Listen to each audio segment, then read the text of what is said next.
Hey, what's up, guys? It's your teacher, Jane, teaching you how to do greatest common factor and least common multiple.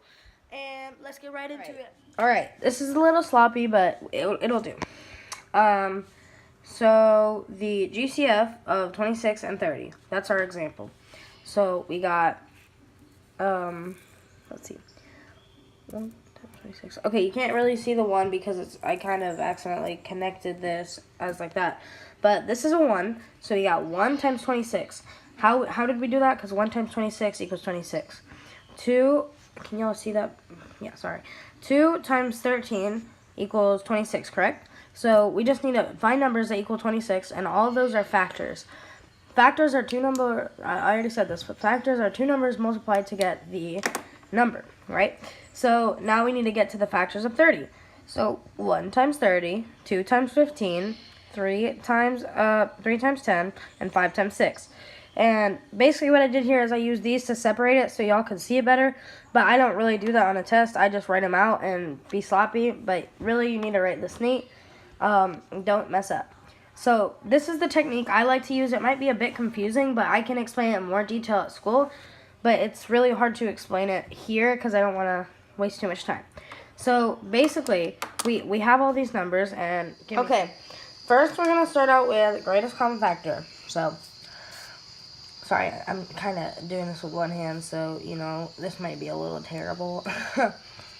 Okay, so we got greatest common factor. So, let's say we have the numbers 26 and 30. So, I wrote all the factors out, and yes, the factors are these numbers that you multiply to get them. So, we got both of these numbers. I don't know if that's focusing good or not. I'm sorry if it's not. And we got 1, 32, 15, 3, 10, and 5, and 6. And for 26, we have 1, 2, 13, and 26. That's how I separated them. And let's see which ones are common. So you're always going to have 1 as a factor because you always multiply 1 at the beginning. So we have 30, so is 30 over here? No. We have 2, is 2 over here? Yes, it is. But we're trying to look for the greatest, so there could be another one. Let's see, 15, is there a 15 over here? No, there's not. I don't know if y'all can see that. Anyways, now we have a 3. Is there a 3 over here? No, it does not look like that. We got 10. Is there a 10 over here? No. We got 5. Is there a 5 over here? No. 6. There's no 6 over here. So that tells us that 2 is the greatest common factor of these two, of 26 and 30.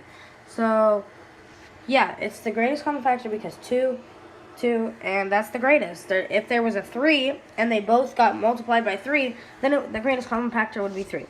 I hope you get this. I can explain it in more detail. Now we're gonna find the LCM of 10 and 5. So LCM is, in my opinion, is a little more easier than GCF. Or, why am I saying it? Least common multiple of 10 and 5.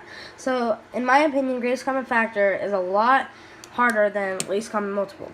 All you have to do is least common multiple is, you know how to count multiples, right? 10, 20, 30, 40, 50 for 10, and 5, 10, 15, 20, you know, and so on. So, for least common multiple, all we're going to do is write those out. 10, 20, 30, 40. Let's just stop at 5 for now. 40 and 50. So we have 5 multiples. We should probably separate these with a comma. So we have 5 multiples, and these are for 10. So now we're going to do multiples of 5. 5, 10, 15, 20, 25. So I stopped at 5. Okay. So the least common multiple, is going to be 10 with both, because there's 10 in both of these. See, there's no 5 right here. There's no 5 right here. If there was, then this would be it. But 5 isn't a multiple of 10. So the least common factor is these two numbers, because that's the least common factor. Are you kidding me? The least common multiple of 10 and 5 is 10. So yeah, even though there's other numbers that match up, we're looking for the least. I think it's a lot easier, in my opinion. Thank you guys for watching this.